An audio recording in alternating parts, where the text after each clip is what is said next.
Hello, അപ്പോൾ ഇന്നത്തെ video ഒരു പെർഫെക്റ്റ് വാനില ബേസ് കേക്കിൻ്റെ റെസിപ്പിയാണ്. Let's get in the video. നമ്മളിതിലേക്ക് ഫസ്റ്റ് സ്റ്റെപ്പായിട്ട് ഞാൻ ചെയ്യുന്നത് എഗ്ഗും ഷുഗറും നന്നായിട്ട് ബീറ്റ് ചെയ്തെടുക്കലാണ്. അതിനുവേണ്ടി ഇവിടെ 8 eggs ആണ് എടുത്തിട്ടുള്ളത്. And 2 cups of powdered sugar അതും അതിലേക്ക് ആഡ് ചെയ്ത് കൊടുക്കും.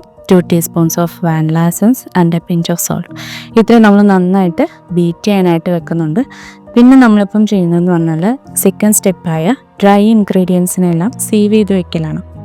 അതിനുവേണ്ടി ഞാനിവിടെ 2 cup ഓഫ് ഫ്ലോർ എടുത്തിട്ടുണ്ട്, maida, and 2 teaspoons of baking powder. ഇത് നന്നായിട്ട് സീവ് ചെയ്ത് ഫോൾഡ് ചെയ്ത് നമ്മളൊന്ന് മിക്സ് ചെയ്ത് മാറ്റി വയ്ക്കുന്നുണ്ട്.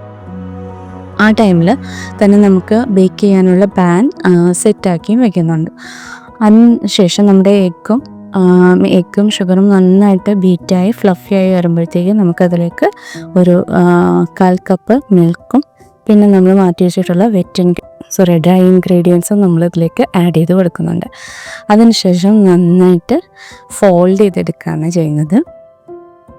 അപ്പോൾ ഈ ഒരു കൺസിസ്റ്റൻസി കറക്റ്റായിട്ട് ഫ്ലഫി ആയിട്ട് നമ്മുടെ ബാറ്റർ കിട്ടിയിട്ടുണ്ട്. ഇനി ഇതിലേക്ക് ഞാനൊരു 6 ഇഞ്ചിൻ്റെ ഒരു പാനും ഒരു 8 ഇഞ്ച് പാനും ഞാൻ എടുത്തിട്ടുണ്ട്.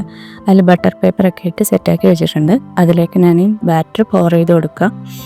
ആ ടൈമിൽ തന്നെ ഒരു 180 ഡിഗ്രിയിൽ 10 minutes എൻ്റെ ഓവൻ പ്രീഹീറ്റ് ചെയ്യാൻ വേണ്ടിയും വെച്ചിട്ടുണ്ട്. അങ്ങനെ ഞാനത് ബേക്ക് ചെയ്യാൻ ഒരു 30 to 35 minutes ബേക്ക് ചെയ്ത് കഴിയുമ്പോൾ നമുക്ക് നല്ല ബേക്കായ ഒരു വാനില കേക്ക് കിട്ടിയിട്ടുണ്ട്. അത് കുക്കായെന്ന് അറിയാൻ വേണ്ടി ഒരു ടൂത്ത് പിക്ക് ഇൻസേർട്ട് ചെയ്ത് നോക്കുക. അത് നല്ല ക്ലീനായിട്ട് വന്നിട്ടുണ്ടെങ്കിൽ നമുക്കത് വെൽ കുക്ക്ഡായെന്ന് പറയാം. അപ്പോൾ ഇത്രയേ ഉള്ളൂ. അപ്പോൾ എൻ്റെ ചാനൽ ഇഷ്ടമായാൽ നിങ്ങൾ സബ്സ്ക്രൈബ് ചെയ്യുക, ബെല്ലൈക്കൺ പ്രസ് ചെയ്യുക. Thank you.